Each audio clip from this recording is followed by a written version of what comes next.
Rob Dibble Show. Nikki Newt Federico and myself, Michael Johnson Jr. So our good friend Joe Fury of WTNH, they call it Storm Team 8's co-chief meteorologist Joe Fury. We see that he is okay, but he was involved in a rollover crash this morning in Portland, Connecticut is it Aragoni? Is that how you pronounce that? I think so. Aragoni Bridge. Hit by another car. Their SUV flipped over several times. He was wearing his seatbelt, and I'm reading this as verbatim. The Storm Team 8 weather vehicle is badly damaged. We're told several bystanders stopped to help Joe get to safety. What about the driver? Or was he by himself? I don't know. Anyway, God bless you, Joe. We love Joe Fury. We're glad he's okay. We hope everybody in the vehicle and the other vehicle involved, we hope everybody's okay. But I tell you this all the time, people. Be safe when you're out there driving. And but our good buddy Joe was at the scene of the accident. He was in the accident. He was part of the news. Yeah. Yeah? Yeah. You got no better view, right? Oh, my God. And got to go online and see the pictures. The SUV, it's not their Storm truck, which is a monster truck. It's awesome, and it's very cool. And I think it's either a Bronco or a Jeep. But this SUV is upside down in the middle of the highway, and it's a nasty rollover. So God bless it. Everybody was okay. All right, yeah. back to the news. Let's go to some of the stuff. So I guess Nick. People have been going back and forth, former players, myself. I guess it's about the pension again. They want to whack pre-80s. This is how old I am now. So the pre-70s pension guys are not at risk. It's the pre-80 guys are now at risk by being wiped out by the collective bargaining agreement per the owners. And so even though the owners are making $400 million each every year, before spring training starts, they want to get rid of the pre-80s pension part of the plan in the collective bargaining agreement. Now, they're saying that the cap would be around $248 million and the floor would be about $190 million. And I'm fine with all that kind of stuff. But obviously a lot of things would have to be worked out. The players, say that they would lose a lot of freedoms and things like that, and they know more about it than I do, what's being asked. The players are countering with a fifth-year free agency plan instead of six-year free agency plan. And they're going back and forth right now, posturing, negotiating through the media. I've said this before. I'll say it again. You can't win as a player negotiating with billionaires. They control the media. They control what the messaging is that is going out there. And you don't want to fight this in the media. And you certainly don't want retired players like myself speaking for the current players. The current players like Ohtani and Juan Soto and Aaron Judge and Vlad Guerrero Jr. have to be out in front of this and, represent the union. And you don't want lawyer speak. You're not going to be able to go out there for somebody who's making $40,000 a year and get them to understand what's going on with the billions of dollars of revenue that you're trying to cut up in this giant pie. It's a lot bigger than it was when I was arguing over it in 94. It was $2 billion. Now it's like $15 billion. And so, when you're talking about, the economics of this, the players are always going to lose because they can always just look it up and go to a website like cotscontracts.com, which is very accurate and telling you exactly from what the manager is making on down to the 26th player on the team is managing, what they're making salary-wise. And the minimum's almost $800,000. So, somebody whose minimum salary is $800,000 can't be out there arguing about money when you have the fans, averaging $40,000, $50,000 of income a year of a family of four. You're never going to win that discussion. Yep. So, your thoughts, though, on do you think the game needs a salary cap? Do you think the game is fine? Do you think people are happy with the price of tickets because they're only going to go up from this point on?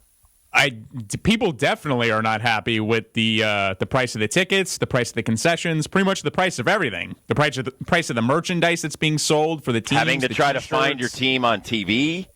Exactly. If you don't have 5 sports packages. Exactly. You got to buy Apple TV, Netflix now for the Field of Dreams. You got Prime games every other week for the Yankees. There's a lot of moving parts to this, and there's a lot of cost involved, and I think it's only increasing, unfortunately. I think a lot of families, they're being priced out of the price point is pricing them out of being able to go enjoy games. Yep. I mean, if you're a family of 4, it's hard to muster up that money to get good seats, right? You can get your bleacher seats or your concourse seats or whatever. There's packages for that, but a lot of these seats are extremely expensive. We were talking about it on the program. Michael, yesterday was talking about looking at tickets for the NBA Finals because he's a diehard Knicks fan. $2,000 for nosebleed. $2,000+ for nosebleed seats is astronomical. You're just simply pricing some of these fans out. In terms of the salary cap, I've been a huge proponent of not only a salary cap, but even more so a salary floor. Yep. I've been, screaming this from the mountaintops per se. The salary floor is desperately needed because you're allowing these front offices of teams, in my opinion, like the Miami Marlins, like the Colorado Rockies, and there are some other big league ball clubs that fall into this category as well, to get away with putting an inferior product that doesn't stack up and is non-competitive on the field every single season. And it's not fair to the fans who are loyal, spending their hard-earned money to watch them on TV, or better yet, go to the ballpark and watch them in person. There has to be some sort of rule that's enforcing the hand of some of these ownership groups to spend money and improve the players that are on the field. The Rockies and the Marlins jump to the forefront of the conversation because every time it seems like the Marlins or the Rockies finally get a noteworthy prospect or a household name that's producing and being effective at the big league level, Rob, they just trade them away. So it's a tough situation. I think we need to also take a look at the deferred money situation. I think obviously the first team that comes to mind is the Los Angeles Dodgers. They're really, being effective with how they utilize that rule or how they utilize the deferred money, since there's not really any regulations currently as it stands. They're able to afford a superstar, star-studded lineup because Ohtani and Betts and some of the other players are deferring large portions of their hundreds of millions of dollars to the back end of their contract. So salary floor, salary cap, deferred money regulations, they're all at the forefront of the conversation and need to be looked at, in my opinion. All right. I don't want to misspeak. After 2024, CBS reported that the gross revenue for that season was $12.5 billion. So it's over 6 times more than it was when I was playing. Wow. Broadcasting rights and national TV contracts, $3 billion plus. Sponsorships, including the patches on the uniforms, $2 billion plus. Ticket sales, ballpark cash flow, which is a lot of BS because they never show the real books, $2.5 billion plus. So, and to discuss this, I don't like to get into the billions and how much you're discussing. I like to stay on the fan side. I'm with you, Nick. We need the floors to be higher for there to be a better competitive balance. Major League Baseball chose to bring in more teams for the postseason to make it look like there's more of a competitive balance so that more teams later into the season, and we have 6 weeks left and 42 games left, there's still like 20 teams that have a shot at the 12 spots. So instead of like 8 spots, we get it to 12, and they still want to, have expansion, which I'm in agreement with. What happens, though, is you water down the product. 100%. Well, let me stop you real quick before you continue, Rob. It's a perfect point you just brought up about it's all about the optics, right? It's how can we make it look like we're trying to improve the game. So they expand the playoff pool, like you said, give more teams the opportunity to get in, more teams late in the season have the appearance or the optics that they have a shot at making a run or getting in contention. What happens with your Cincinnati Reds last year? I called it from the get-go. The Dodgers coming off a World Series. They were struggling late in the season. They were scuffling and having a hard time to find offensive production. They run into the Cincinnati Reds, who get in by the skin of their teeth, and that served as the perfect stepping stone for the Dodgers to get scorching hot. They dispatch of the Cincinnati Reds because they just weren't of the same caliber, and they go on to win back-to-back World Series championships. So just because these teams are getting in by the skin of their teeth, it doesn't really mean that the league is more competitive. You're just allowing more subpar teams that wouldn't have been there in the first place to get in and get beat up on. It's a perfect point that you made about my point. I'll make it about the NBA. So the NBA, to make you think that, and they're bringing in like 12 to 15 billion, and they just sold the team for 12.5 billion. They're not hurting for money, is what I'm trying to say. Exactly. So let's just start there. So, their playoff system used to be 12 teams. Then it went to 16. Now it's up to 20. The 7 through 10 teams compete for a play-in tournament now. So we have 20 out of 30 teams in the NBA have a legitimate chance of moving on to the NBA championship. That's crazy. And that gives cities hope. So that makes it seem like, hey, everything's fine. We have a salary cap. We have a salary floor. Is everything fine? And so when you have some players, and honestly, when you have some players making $60 million and they don't want to play every game, and the tickets are exorbitant for fans, I always, since I'm a former player, I care about the fans. Yeah. All of my friends are fans. They're trying to go to Yankee games, Red Sox, Celtics, Knicks, and it's wicked expensive. And like you said, if you have a family of 4, it's expensive. A lot of my friends have families of 6. They have 4 kids and the parents. Forget about it at that point. And then maybe mom and dad on one side of the family want to go. Now you're talking 8. And let's just say you're going down to New York. You're going to bring the family down to New York. It's going to be $100 to park. It's going to be, I don't even know how much it's going to be per ticket. You want to be in the lower bowl, you're talking, I do know, behind home plate, behind the dugouts, $1,250 a ticket. Lower bowl at Yankee Stadium for a regular season game. Insane. Like today, getaway day against the Mariners. All right? Those people probably sold a lot. And I didn't see a lot of people in the lower bowl because people aren't going to pay that.